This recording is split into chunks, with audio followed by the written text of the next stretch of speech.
Hello everybody, and today we're going to talk about daily activities or operations in the business world, and I'm also going to describe 3 unique ways a business can improve through its daily operations.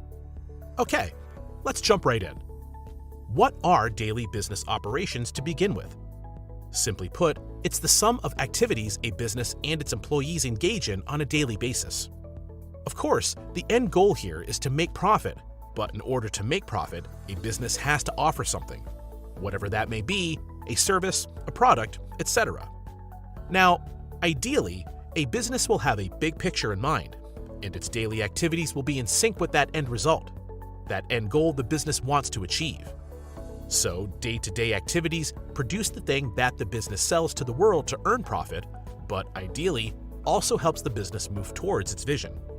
Apparently, daily operations differ from business to business. Let's say a car manufacturing company will not necessarily follow the same daily operations with a marketing agency business. On top of that, activities also differ from department to department inside the same company. The sales team follows its specific operations, the accounting follows its own, and so on. I have to note here that an important quality to have in a business is clarity. People need to know what to do, how to do it, and why do it. And this is not just something that applies to employees, but to managers, executives, and basically everyone involved. Although activities are different, there are a couple of rules that describe activities in general, and the first such rule is called a process.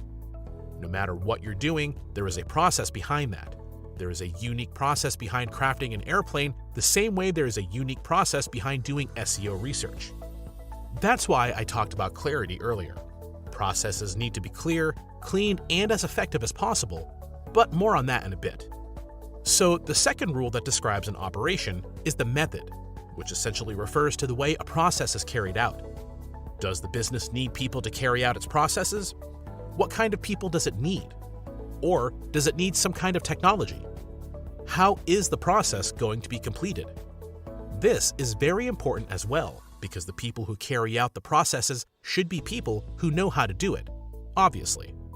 There are many factors playing into this, such as qualifications or even employees' work ethic. But I'm not going to get into too much detail here. Just remember that human resources can make or break a process, and eventually a business or a project. Okay, so now we're clear on our daily activities and their underlying processes. And as I promised, I'm going to give you 3 very specific strategies to improve your business by manipulating your daily operations. Although I've already given you some tips, my first official tip for this lesson is tracking your activities. And by tracking your activities, I actually mean tracking your activities' performance. You need to determine what's working and what's not, period. This applies to everything, all kinds of operations and all departments. It could be something like reducing the electricity bill out of your product's production somehow, or even training your salespeople to communicate using a different body language. The end goal here is to maximize efficiency in terms of time, resources, energy, and basically in every possible way. And that's why my next tip has to do with automation.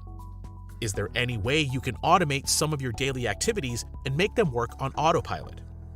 If there is, maybe you should do it and then use the extra time and space to do something else. Moving on to my third and final tip, always be willing to learn and stay updated. I really think there is no way to go around this one. If you want to have a successful business, you need to be a lifelong learner.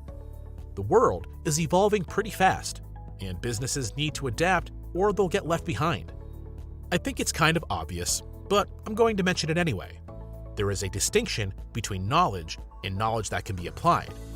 So, obviously, we need the second kind in the business world. Alright, that was it. We reached the end of the lesson, and I believe that you have a better understanding of what daily operations are in business, how they work, and how important little details can prove to be when it comes down to it. Thank you for watching, and I'll see you soon in our next lesson.